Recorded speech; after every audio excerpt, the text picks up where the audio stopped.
तो एक तो था ये आइडियल तरीकेकार जो हम लोगों ने डिस्कस किया कि आप पढ़ाई करते हैं, फिर इंटर्नशिप करते हैं, फिर आप जॉब करते हैं, इवेंचुअली बिजनेस करते हैं। इससे आपको वो हायरार्कीज का, एक कंपनी को चलाने के बारे में सारी चीजें पता चलती हैं, क्योंकि आप खुद एक बहुत अच्छे सेटअप का पार्ट। लेकिन थिंक ऑफ अ सिचुएशन के जिसके अंदर एंटरप्रेन्योरशिप की आजकल बहुत ज्यादा बात हो रही है एंटरप्रेन्योरशिप के ऊपर, और लोगों को कहा जा रहा है कि वो बिजनेस करें, बिजनेस करें, बिजनेस करें, नौकरी ना करें, गुलामी है ये फिलहाल, ये सारी ठीक है, बट रूट क्या है कि एक बच्चा जिसने ना कभी बिजनेस देखा, ना सुना, ना पढ़ा, ना ही कहीं प्रैक्टिस किया, वो क्या करता है कि वो अपने पैसे माँ बाप से कहता है जी मैं तो लेक्चर सुन के आया हूँ एंटरप्रेन्योरशिप का, मैं तो जी फिलानी जो है वो एंटरप्रेन्योर से मिल के आया हूँ, उसकी स्टोरी सुन के आया हूँ, वो ऐसे किया था, उसने वैसे किया था, तो लिहाजा माँ बाप से वो पैसे मांगता है या कोई अपनी उसकी सेविंग्स होंगी वो तोड़ता है और वो किसी जगह पे लगा दे। इस केस के अंदर क्या है कि दो ही ऑप्शन है, या तो बिजनेस चलेगा या नहीं चलेगा। अब अगर चल भी जाएगा तो आप ये चीज देखें कि उस बंदे ने कभी लोगों के साथ तरह काम ही नहीं की, इंटरेक्शन ही नहीं की। कई लोग ना अक्सर एक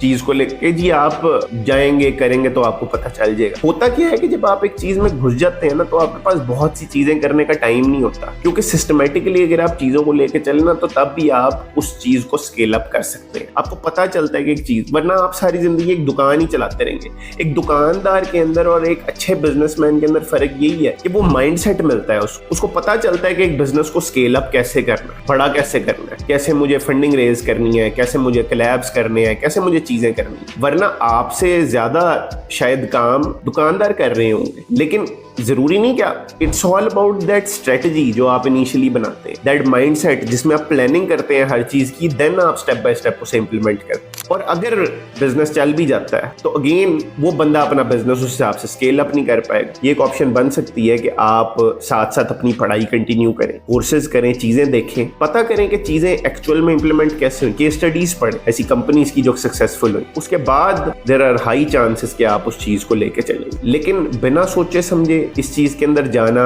ये आपके पैसे डुबाएगा। इवेंचुअली आप डीमोटिवेट होंगे, डीमोटिवेट होकर दोबारा शायद कभी जिंदगी में आप बिजनेस ना करें। माँ बाप से आप ताने सुनेंगे जी हमने तो मना किया था बिजनेस करने से, हमने तो सारी चीजें कही थी, फिर भी आपने किया, इवेंचुअली बिजनेस ठप हो गया आपका। हर जगह से आपको यही बात सुनने को मिलेगी जिंदगी में। शायद ही दोबारा आप अपने इतना करेज इकट्ठा कर सकेंगे, आप बिजनेस करें तो चीजों से पहले थोड़ी सी उसकी प्लानिंग जरूरी है ताकि आप उस चीज को सक्सेसफुली कर सकें।